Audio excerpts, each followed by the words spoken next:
ஆண்டவராகிய இயேசுவின் நாமத்தினால ஆசீர்வாதமான இந்த நிகழ்ச்சியின் மூலமாக உங்களை சந்திப்பதில் மிகுந்த மகிழ்ச்சி அடைகிறேன். ஆண்டவராகிய இயேசு கிறிஸ்து உங்களை நிகழ்ச்சியின் மூலமாக அளவில்லாமல் ஆசீர்வதித்து தம்முடைய பாக்கியத்தினாலும் நன்மையினாலும் மகிமையினாலும் முடிசூட்டி உங்கள் ஒவ்வொருவரையும் வாழ வைத்து அழகு பார்ப்பாராக. இந்த நாளில் உங்களோடு கூட வேதத்திலிருந்து பகிர்ந்து கொள்ளும்படிக்கு நான் தெரிந்து கொண்ட வேத பகுதி சங்கீதம் 33 சங்கீதம் 12வது வசனத்தை உங்களுக்காக நான் வாசிக்க வேண்டும் என்று விரும்புகிறேன். கர்த்தரை தங்களுக்கு தெய்வமாக கொண்ட ஜாதியும் அவர் தமக்கு சுதந்திரமாக தெரிந்து கொண்ட ஜனமும் பாக்கியம் உள்ளது. ஆங்கிலத்தில் நான் வாசிக்கிறேன். Psalm 33 verse 12. Blessed is the nation whose God is the Lord, the people he has chosen as his heritage. இந்த வாசித்த இந்த வேத வசனத்தில் 2 விசேஷமான அறிக்கை வருகிறதை நம்மால் பார்க்க முடியும்.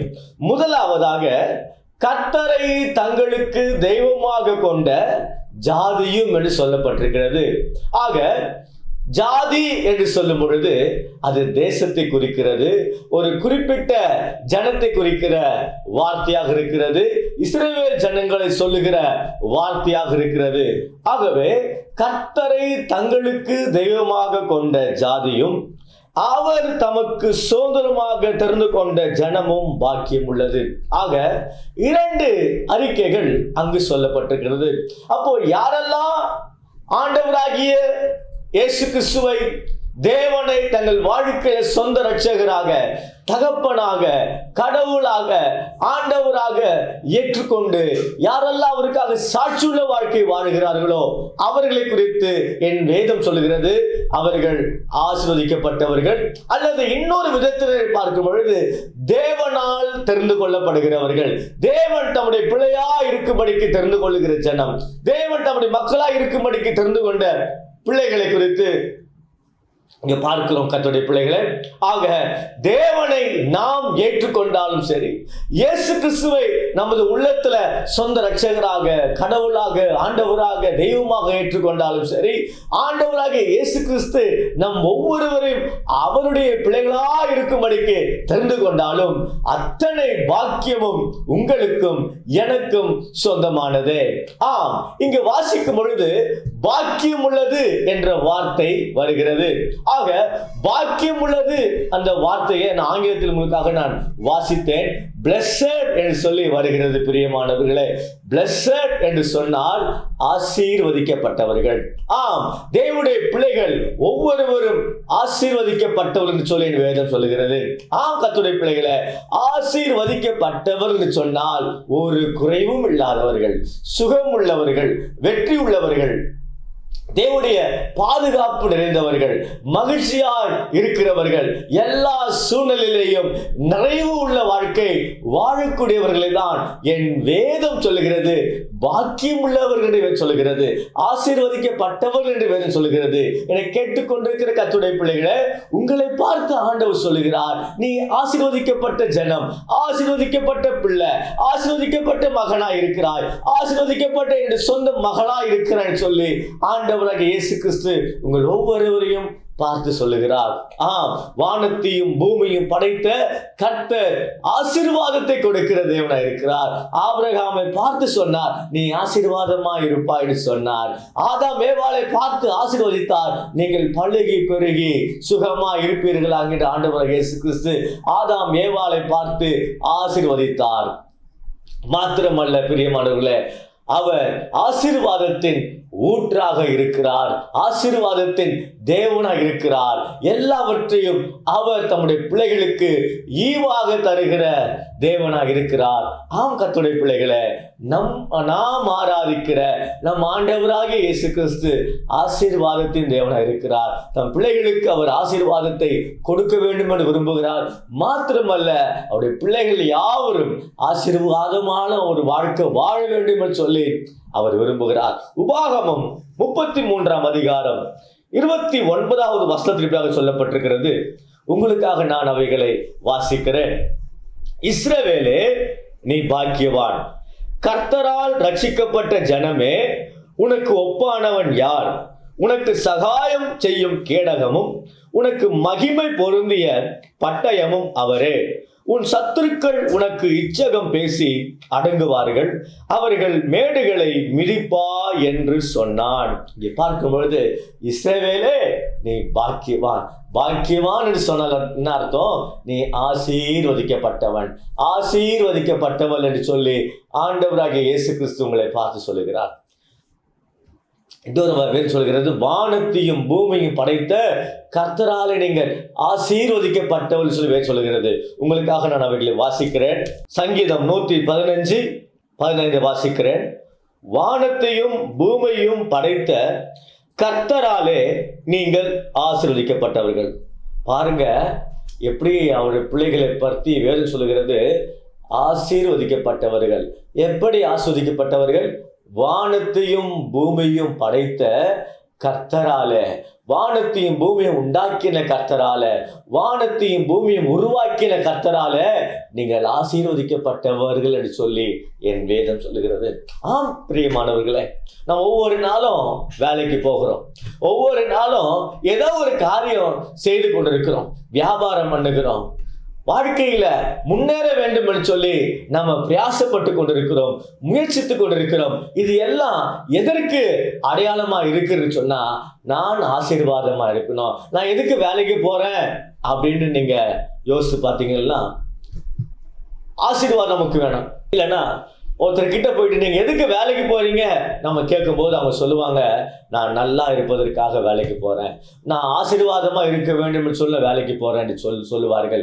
இன்னொருத்தரை பார்த்து நீங்க எதுக்கு பிசினஸ் பண்றீங்கன்னு கேட்கும்போது அவங்க சொல்லுவாங்க, நான் நல்லா இருக்கணும், நான் ஆசீர்வாதமா இருக்கணும், என்னுடைய குடும்பம் நல்லா இருக்கணும், என் பிள்ளைங்க நல்லா இருக்கணும், அதுக்காக நான் இந்த வியாபாரம் பண்றேன், இந்த தொழில் செய்கிறேன், ஆசீர்வாதமா இருக்க வேண்டும் என்று விரும்புகிறேன் அப்படின்ட்டு சொல்லுவார்கள்.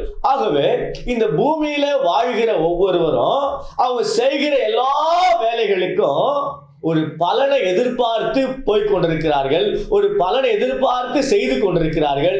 அந்த பலன் என்னவென்று சொன்னால், நான் இந்த பூமியில ஆசீர்வாதமா இருக்க வேண்டும், நான் நல்லா இருக்க வேண்டும், நான் சுகமா இருக்க வேண்டும். அதுதான் உண்மை பிரியமானவர்களே. ஆனா இங்க ஆண்டவர் சொல்லுகிறாரு, நான் உங்களை ஆசீர்வதிக்கிற தேவனா இருக்கிறேன், உங்கள் வாழ்க்கைக்கு தேவையான எல்லாவற்றையும் தருகிற தேவனா இருக்கிறேன், சுகத்தை தருகிற தேவனா இருக்கிறேன், உனக்கு வெற்றியை தருகிற தேவனா இருக்கிறேன், உனக்கு வாழ்வை தருகிற தேவனா இருக்கிறேன், உனக்கு மேன்மையை தருகிற தேவனா இருக்கிறேன், எல்லாவற்றிலும் வாழ்ந்து உன்னை உயர்த்துகிற தேவனா இருக்கிறேன், உன்னை வாழ வைத்து அழகு பார்க்கிற தேவனா இருக்கிறேன் சொல்லி ஆண்டவராகிய இயேசு கிறிஸ்து உங்களை பார்த்து சொல்லுகிறார். ஆகவே கர்த்தருடைய பிள்ளைகளே, உங்கள் இருதயம் கலங்காது இருப்பதாக.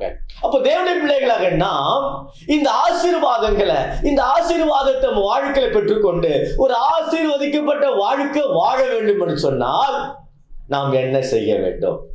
பாருங்க, நம்ம வாழ்க்கைக்கு ஒரு காரியம் தேவைப்படுகிறது. அந்த காரியம் எதுவுமே நமக்கு இலவசமா கிடைக்காது. இப்ப கடைக்கு போய் ஏதாச்சும் ஒரு பொருளை கடையில வாங்க வேண்டும் என்று சொன்னால் நமக்கு தேவைப்படுகிற ஒரு பொருள் அந்த கடையில் இருக்குது. ஆனா அந்த கடையில் இருக்கிற அந்த கடைக்காரிடத்திலிருந்து நாம் அந்த பொருளை வாங்க வேண்டும் என்று சொன்னால் நாம் அந்த பொருளுக்கு விலைக்கிரயம் செலுத்த வேண்டும். அதுதானே உண்மை. அதே போலதான் தேவன் கொடுக்கிற ஆசீர்வாதத்தை நம்ம பெற்றுக்கொண்டு அந்த ஆசீர்வாதத்தை அந்த ஆசீர்வாதத்தின்படி நம்ம வாழ வேண்டும் என்று சொன்னால் நாம் செய்ய வேண்டிய சில காரியங்கள் இருக்கிறது. அதை உங்களோடு கூட சுருக்கமாய் சொல்ல வேண்டும் என்று விரும்புகிறேன். உங்களுக்காக நான் வாசிக்கிறேன். எரேமியா 17ஆம் அதிகாரம் 7ஆம் வசனம். கர்த்தர் மேல் நம்பிக்கை வைத்து கர்த்தரை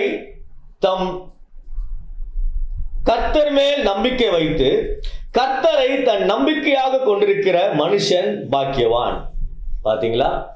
அப்போ இந்த பூமியில நாம ஆசீர்வாதமா இருக்கணும், ஒரு ஆசீர்வதிக்கப்பட்ட ஒரு வாழ்க்கை வாழணும், ஒரு நிறைவு உள்ள ஒரு வாழ்க்கை வாழணும், ஒரு மேன்மை உள்ள ஒரு வாழ்க்கை வாழணும், ஒரு வெற்றி உள்ள வாழ்க்கை வாழணும், நம்ம செய்வதெல்லாம் வாய்க்க வேண்டும். அப்படிப்பட்ட ஒரு வாழ்க்கை வாழ வேண்டும் என்று அப்படிப்பட்ட ஒரு வாழ்க்கை வாழ வேண்டும் என்று சொன்னால் நாம் என்ன செய்ய வேண்டுமா? கர்த்தர் மேல் நம்பிக்கை வைக்க வேண்டும். அதுதான் என் வேதம் சொல்லுகிறது. கர்த்தர் மேல் நம்பிக்கை வைத்து கர்த்தரை தன் நம்பிக்கையாய் கொண்டிருக்கிற மனுஷன் பாக்கியவான். ஆமாங்க, கர்த்தருடைய பிள்ளைகளே, நீங்கள் ஆசீர்வாதமாக இருக்க வேண்டும் என்று ஆண்டவர் விரும்புகிறார். அப்போ நீங்க ஆசீர்வாதமாக இருக்க வேண்டும் என்று சொன்னால் ஆண்டவரை நம்பணும், இயேசு கிறிஸ்துவை நம்பணும். இயேசு கிறிஸ்துவை நீங்க வாயினால் அறிக்கை செய்து அவரே மெய்யான உலக இரட்சகர், மரித்தோரிலிருந்து உயிரோடு எழுந்த தேவனுடைய குமாரன் என்று உங்கள் வாயினால் நீங்கள் அறிக்கை செய்து உங்கள் இருதயத்தில் நீங்கள் விசுவாசிக்கும் பொழுது தேவன் மேல் வைக்கக்கூடிய நம்பிக்கை உங்கள் வாழ்க்கையில வருகிறது. தேவன் மீது நீங்கள் நம்பிக்கை வைக்கும் பொழுது, தேவன் மீது நீங்கள் நம்பிக்கை வைக்கும் பொழுது ஆசீர்வதிக்கப்பட்ட வாழ்க்கை வாழ்வீர்கள். அந்த வாழ்க்கை எப்படிப்பட்ட வாழ்க்கையா இருக்கும் என்று சொல்லி எரேமியா 17ஆம் அதிகாரம் 8ஆம் வசனத்துல பார்க்கிறோம். அவன் தண்ணீர் அண்டையில் நாட்டப்பட்டதும் கால்வாய் ஓரமாக தன் வேர்களை விடுகிறதும் உஷ்ணம் வருகிறதை காணாமல் இலை பச்சையா இருக்கிறதும் மழை தாழ்ச்சியான வருஷத்திலும் வருத்தமின்றி தப்பாமல் கனி கொடுக்கிறதுமான மரத்தை போல் இருப்பான். ஹல்லேலூயா. அப்போ கர்த்தர் மேல் நம்பிக்கை வைக்கிற ஒரு மனுஷனுக்கு உண்டாகக்கூடிய அல்லது தேவன் தரக்கூடிய பாக்கியம், தேவன் தரக்கூடிய நிறைவு, தேவன் தரக்கூடிய ஆசீர்வாதம் என்று சொல்லி பார்க்கும் பொழுது, அவன் தண்ணீர் அண்டையிலே நாட்டப்பட்டதும் கால்வாய் ஓரமாய் தன் வேர்களை விடுகிறதும் உஷ்ணம் வருகிறதை காணாமல் இலை பச்சையா இருக்கிறதும் மழை தாழ்ச்சியான வருஷத்திலும் வருத்தமின்றி தப்பாமல் கனி கொடுக்கிறதுமான மரத்தை போல் இருப்பான். எல்லா காலங்களிலேயும் வெயில் வந்தாலும் சரி, மழை வந்தாலும் சரி, புயல் வந்தாலும் சரி, இலை உதிர் காலம் வந்தாலும் சரி, எப்பேற்பட்ட சூழ்நிலைகள் அவன் வழியே வந்தாலும் சரி, அவன் பசுமையான மரத்தை போல செழிப்பா இருப்பான். காரணம், அவனுடைய நம்பிக்கை கர்த்தர் மேல் இருக்கிறது. அந்த மரத்துடைய வேர் எப்படி கால்வாய் ஓரமா இருக்கிறது போல, தேவனுடைய பிள்ளைகளே, உங்களுடைய நம்பிக்கையானது ஆண்டவராகிய இயேசு கிறிஸ்துவின் மீது ஆண்டவராகிய இயேசு கிறிஸ்துவின் மீது உங்கள் நம்பிக்கை இருக்கும் பொழுது நீங்கள் ஆசீர்வதிக்கப்பட்ட வாழ்க்கை வாழ முடியும். ஆசீர்வாதமாக இருப்பீர்கள், பூத்து குலுங்குவீர்கள், காய்த்து கனி கொடுப்பீர்கள், நீங்கள் உயருவீர்கள், பெருகுவீர்கள், படருவீர்கள். கர்த்தர் உங்களை வாளாக்காமல் தலையாக்குவார், கர்த்தர் உங்களை கீழாக்காமல் மேலாக்குவார். எல்லாவற்றிலும் வாழ்ந்து உங்களை சுகமாய் தங்க பண்ணுவார். உங்களுக்காக நான் ஜெபிக்க போகிறேன். எங்களை அதிகமாக நேசிக்கிற பரலோக பிதாவே, ஆண்டவரே, இந்த நிகழ்ச்சியை பார்த்து கொண்டிருக்கிற ஒவ்வொரு வாழ்க்கையிலையும் ஆண்டவரே, நீர் அடியனுக்கு சொன்ன இந்த ஆசீர்வாதத்தின் வார்த்தைகளை பிள்ளைகளோடு நான் பேசியிருக்கிறேன். இந்த பூமியில் ஆசீர்வாதமா இருக்க வேண்டும் என்று சொன்னால் கர்த்தர் மேல் நம்பிக்கை வைக்க வேண்டும். ஆண்டவராக இயேசு கிறிஸ்துவின் மீது நம்பிக்கை வைக்க வேண்டும். அப்படி நம்பிக்கை வைக்கும் பொழுது ஆசீர்வாதமா இருக்க முடியும் என்கிறதான சத்தியத்தை ஆண்டவரே, இந்த ஆசீர்வாதமான நேரம் நிகழ்ச்சியின் மூலமாக ஆண்டவரே, தொலைக்காட்சியின் வாயிலாக ஒவ்வொரு பிள்ளைகள் வாழ்க்கையில் நான் பேசுகிறேன். கர்த்தர் ஒவ்வொருவரும் ஆண்டவரே சுகமா இருப்பார்களாக, வெற்றியுள்ள வாழ்க்கை வாழ்வார்களாக, செய்வதெல்லாம் வாய்ப்பதாக, நினைப்பதெல்லாம் பலிப்பதாக, ஆண்டவர் இடத்திலிருந்து அற்புதங்களை பெற்றுக் கொள்வார்களாக. குடும்பத்தில் சமாதானம், சந்தோஷம், நிம்மதி, ஆண்டவர் எல்லா வறுமை எல்லாம் ஆண்டவரே எடுத்து போட்டு கர்த்தாவே குடும்பத்தை சமாதான சந்தோஷத்தை கொடுத்து, அப்பா நிம்மதியை கொடுத்து வாழ வைத்து அழகு பார்க்கும்படிக்கு ஜெபிக்கிறோம் ஆண்டவரே. எல்லா கண்ணீர் யாவையும் துடைக்கும்படிக்கு ஜெபிக்கிறோம் ஆண்டவரே. ஒவ்வொருடைய அருகாமையில் நீங்க இருந்து கரம் பிடித்து, நான் உன்னோடு கூட இருக்கிற, கலங்காத திகையாது, நான் உன் தேவன், நான் உன்னை பலப்படுத்தி உனக்கு சகாயம் பண்ணுவேன், என் நீதியின் வலது கருத்தினால் தாங்குவேன் என்று சொல்லி கர்த்தாவே ஒவ்வொருவரையும் திடப்படுத்தும்படிக்கு ஜெபிக்கிறேன் ஆண்டவரே. ஒவ்வொருவரும் அவங்க வாழ்க்கை என்னென்ன காரியம் நடக்க வேண்டும், வாய்க்க வேண்டும் ஆண்டவரே, உண்டாக வேண்டும் என்று சொல்லி கர்த்தாவே ஜெபித்துக் கொண்டிருக்கிறார்களோ, கண்ணீரோடு நிகழ்ச்சி பார்த்து கொண்டிருக்கிறார்களோ, ஒவ்வொருவருக்கும் நிகழ்ச்சியின் மூலமாக அற்புதம் நடக்கட்டும். உங்க மீது நம்பிக்கை வைப்பார்களாக. நம்பிக்கை வைக்கும் பொழுது அவங்க வாழ்க்கை எல்லா சூழ்நிலைகளையும் ஆசீர்வாதமா இருக்க உதவி செய்வீராக. நிகழ்ச்சி பார்த்து கொண்டு நிகழ்ச்சி பார்த்து கொண்டு ஒவ்வொரு வாழ்க்கையிலையும் நான் சுகத்தை பேசுகிறேன், பலனை பேசுகிறேன், வெற்றியை பேசுகிறேன், வாழ்வை பேசுகிறேன், விடுதலையை பேசுகிறேன். எல்லாவற்றிலும் வாழ்ந்து சுகித்திருக்க செய்வதெல்லாம் வாய்க்கட்டும். எல்லா துதிகன மகிமை ஒருவருக்கே செலுத்துகிறோம். இயேசுவின் மூலம் ஜெபிக்கிறோம் நல்ல பிதாவே, ஆமென், ஆமென்.